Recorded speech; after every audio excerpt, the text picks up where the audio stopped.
Assalamualaikum warahmatullahi wabarakatuh. Kami dari kelompok 8. Perkenalkan, saya Dini Fatimah dan teman saya Muhammad Iqbar. Kami di sini akan menjelaskan sedikit mengenai proposal dan laporan. Sebelum bagian yang akan kami sampaikan yaitu jenis-jenis proposal dan laporan, struktur proposal dan laporan, juga fungsi proposal dan laporan. Proposal adalah rencana yang dituangkan dalam bentuk rancangan kerja yang perencanaannya secara sistematis, matang, dan teliti, yang dibuat oleh para peneliti sebelum melakukan penelitian yang bertujuan untuk mendapatkan izin dan memperoleh bantuan dana. Isi dari proposal dapat bermacam-macam, tergantung pada jenis kegiatannya. Oleh karena itu, sebelum membuat proposal, kita harus mengetahui jenis proposal apa yang akan kita buat, strukturnya seperti apa, dan juga fungsi dari proposal itu sendiri. Baik, selanjutnya kita masuk ke jenis-jenis proposal. Jenis-jenis proposal dibagi menjadi dua, ada yang berdasarkan tujuan dan ada juga yang berdasarkan formatnya. Berdasarkan tujuan, 1. Proposal kegiatan. Proposal kegiatan adalah proposal yang dibuat untuk rencana kegiatan. Isinya berupa pengajuan rencana kegiatan yang bersifat individu maupun kelompok. Proposal kegiatan ini biasanya diajukan untuk meminta izin ataupun meminta sejumlah dana kepada pihak tertentu. Contohnya, proposal kegiatan Isra Mi'raj, proposal kegiatan 17 Agustus, proposal kegiatan pentas seni dan budaya.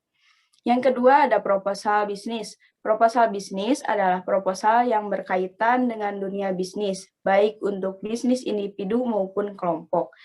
Proposal ini sering disebut juga proposal usaha, dengan tujuan yang sama untuk memperoleh izin dan mencari sumbangan modal dari investor yang akan bergabung. Contohnya, proposal pendirian sebuah usaha, proposal usaha kerajinan, dan proposal usaha bisnis restoran. Yang ketiga ada proposal penelitian. Proposal penelitian ini digunakan untuk bidang akademis ataupun sains, dengan tujuan bisa mendapatkan sponsor yang mau memberikan dana untuk penelitian ataupun untuk memperoleh izin dari pihak terkait agar bisa melakukan penelitian. Proposal penelitian disusun secara sistematis, bersifat ilmiah, serta menggunakan kalimat yang sesuai dengan tujuan pembuatan proposal tersebut. Proposal penelitian yang baik bersifat objektif, sehingga kebenarannya dapat dipertanggungjawabkan. Contohnya, proposal penelitian tentang limbah tebu yang bisa dijadikan bahan bakar. Proposal penelitian analisis stabilitas tegangan pembangkit listrik tenaga air, dan proposal penelitian mengenai strategi pembelajaran. Yang keempat ada proposal proyek. Proposal ini memiliki kecenderungan menawarkan kegiatan yang bersifat sosial, non-profit, dan digunakan untuk kepentingan program-program pemerintah atau pada perusahaan tertentu. Contohnya, proposal proyek pembangunan jalan raya, proposal proyek pembangunan apartemen, dan proposal proyek pembangunan gedung. Jenis-jenis proposal berdasarkan formatnya. 1. Proposal formal. Proposal formal ditulis dengan menggunakan bahasa baku dan resmi, dengan struktur penulisan yang mengandung 3 bagian utama, yaitu pendahuluan, isi proposal, dan data pelengkap. Yang kedua, proposal semi-formal. Proposal ini merupakan jenis proposal berbeda dengan proposal formal. Proposal ini tidak memiliki struktur yang lengkap, akan tetapi proposal ini dibuat dengan menggunakan bentuk yang baku. Yang ketiga ada proposal non-formal. Proposal ini bentuknya tidak terlalu baku dan tidak resmi. Proposal ini dibuat dalam bentuk surat. Yang kedua ada struktur proposal. Struktur proposal dibagi menjadi 3 bagian. Ada bagian awal, utama, dan akhir. Pada bagian awal terdiri dari sampul depan atau cover, lembar pengesahan, kata pengantar, dan daftar isi. Yang kedua ada bagian utama, terdiri dari bab 1 pendahuluan, bab 2 tinjauan penelitian, bab 3 metode penelitian. Dan yang ketiga, ada bagian akhir terdiri dari jadwal pelaksanaan penelitian, anggaran, daftar pustaka, dan lampiran. Selanjutnya, mengenai laporan akan dibahas oleh teman saya Muhammad Iqbar. Kepadanya, waktu dan tempat saya persilahkan.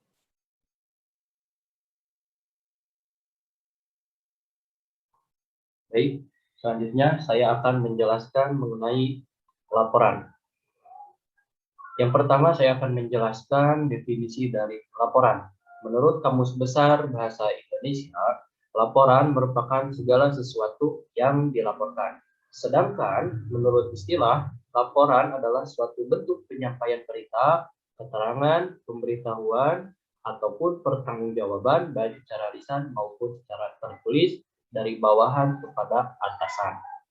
Nah, setelah itu saya akan menjelaskan jenis-jenis laporan. Jenis-jenis laporan berdasarkan waktu penyampaiannya ada 2, yaitu yang pertama laporan rutin.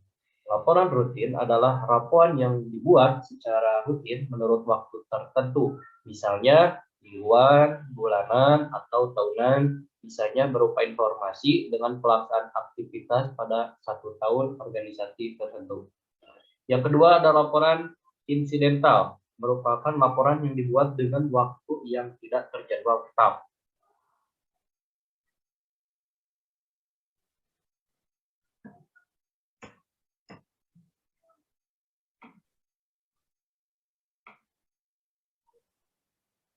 Kemudian jenis laporan berdasarkan penyampaiannya dibedakan menjadi 3 hal. Yang pertama, laporan lisan dilakukan dengan lisan atau lewat telepon. Laporan ini bersifat hal-hal yang praktis, informatif, dan singkat.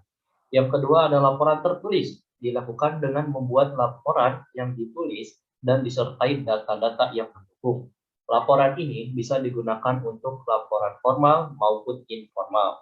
Dengan menggunakan laporan ini, informasi yang disajikan lebih terstruktur. Yang ketiga ada laporan visual. Laporan ini merupakan laporan yang menggunakan gambar seperti lukisan, foto, film, slide, dan lain-lain.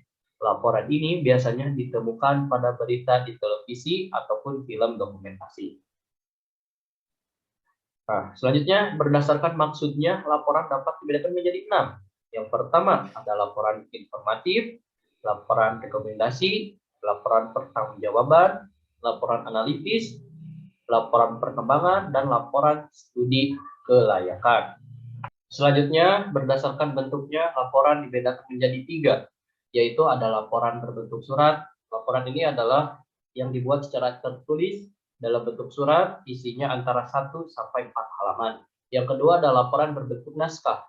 Laporan ini disampaikan dalam bentuk naskah, baik naskah pendek maupun naskah panjang.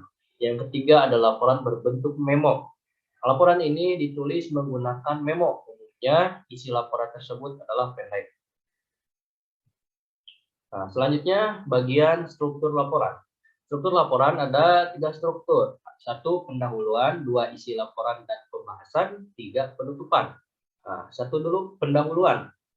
Memuat latar belakang masalah, rumusan masalah, tujuan penulisan laporan, ruang lingkup, dan sistematika laporan dalam tujuan penulisan harus berkaitan dengan tujuan yang dibahas.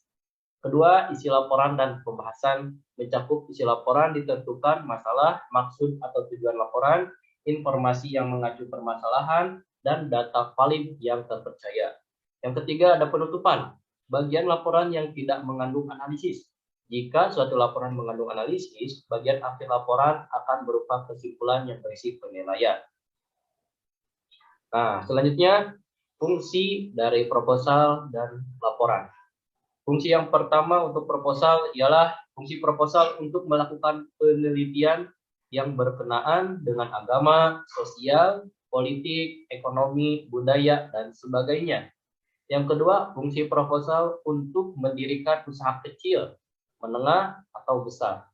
Yang ketiga, fungsi proposal untuk mengajukan tender dari lembaga-lembaga pemerintah atau swasta. Yang keempat, fungsi proposal untuk mengajukan kredit kepada bank. Yang kelima, yang terakhir, fungsi proposal untuk mengadakan acara seminar, diskusi, pelatihan, dan sebagainya.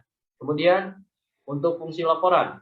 Yang pertama, laporan berfungsi sebagai sarana komunikasi vertikal dan sebagai alat pertanggungjawaban dan pengawasan, sebagai untuk memberikan informasi penting, sebagai sarana pengambilan keputusan, dan laporan berfungsi sebagai salah satu alat untuk memperluas ide dan tukar-menukar pengalaman. Nah, sekian yang bisa saya sampaikan.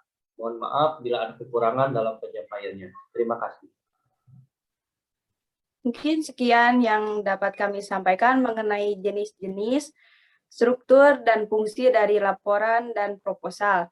Mohon maaf apabila terjadi banyak kesalahan dalam pengucapan maupun penyampaiannya. Wabillahi taufiq wal hidayah. Wassalamualaikum warahmatullahi wabarakatuh.